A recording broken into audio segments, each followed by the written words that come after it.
From New York City, America's accountant Dan Geltrude. Dan, it's great to see you. So Dan, this is a huge issue. Parents are scrambling, going from store to store.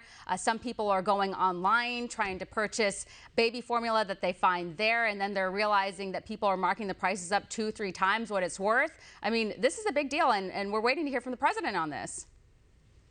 This is a very big deal, Stephanie. So I don't know exactly when the government is going to step in and act on it, but it needs to be sooner rather than later. Also, keep in mind that many stores are putting limits as to how much formula you can buy. So think about this. This is something that is an absolute necessity. You don't have substitute product.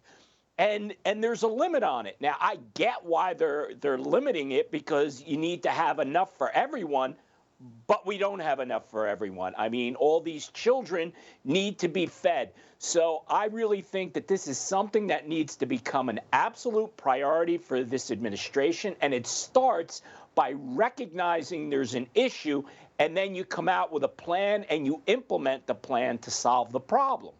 Yeah, I also heard reports of this, that some stores were raising the prices on some of the baby formula as it's become such a hot item that everyone is trying to get right now.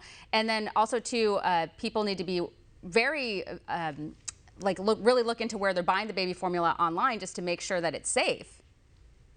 Well, there are definitely safety concerns, and that's really part of the reason why we're in the situation that we are. And that's because there were children getting sick, so you did have recalls out there to bring product back. Now, when you have supply chains that are already strained in terms of getting product to the shelves, and then you have a recall on top of that, well, now you really have a very serious situation. And, you know, not that long ago, there was a shortage, but it's reaching critical mass now, because you have literally half the states in the country that are at a 40 to 50% shortage of baby formula. I don't know how much worse it has to get before there's a reaction from the administration. Yeah. And definitely, we're hoping to hear something from them soon. I would imagine at some point this week they'll have to address it. Now I want to shift gears here and talk about Biden. He recently went on to say that wages are going up in the past year, but then he forgets to weigh in inflation there. So let's take a look at what he had to say. Roll tape. We learned a hard lesson during the pandemic. 1/3 of core inflation we faced last year is because of automobiles, the cost. Why? We had a lot of buyers because wages went up 5.5%. People wanted to buy things, but why couldn't they buy them? Because they couldn't make them. Why couldn't they make them? They didn't have the chips. So you don't really necessarily get like a pay raise if you're paying that much in inflation, right? I mean, it's not a net positive. No, it's not. So let's go to what the numbers are. You had about a 5.5% increase in wages, but inflation is up 8.5%. So the net effect here is that you have people that are actually earning more money, but they have less buying power. So think about that. Savings accounts potentially going up, so you would think because you're making more, but it's actually going down because you have to spend that much more in order to get the necessities that you need to live. Now, this is exactly what inflation is about. It is a tax. So even though you get a 5.5% increase in your wages, you get hit with an 8.5% tax on everything that you're buying. And to be honest with you, when you go to the grocery store, it's probably a little bit more on the slimmer side, where it's only 8.5%.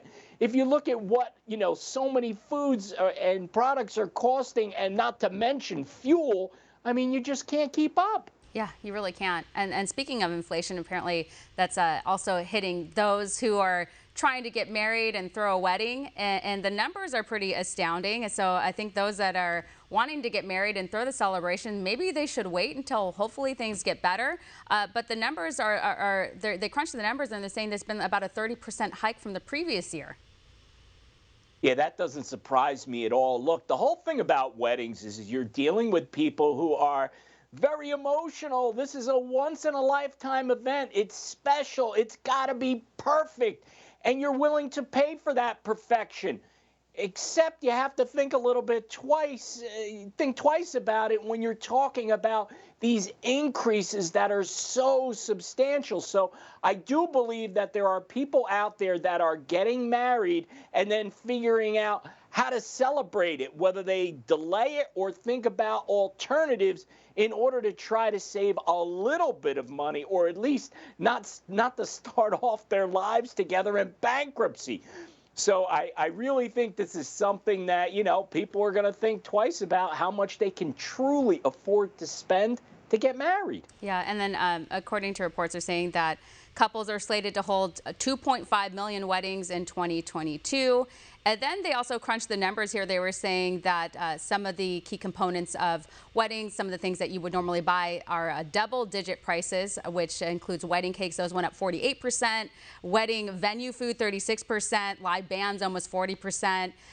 Wedding venue flowers, up 33%. Hotel rooms up 27%. So the list is very long. I don't have to go through everything, but I think our audience gets it. It is expensive to have a wedding right now, and people need to look at their finances and not telling people what to do, but make sure that we're responsible so they don't end up with a massive debt after their wedding day. Well, Dan, we got to leave it here. Thank you so much. Thanks, Steph. Of course, thank you. Coming up next.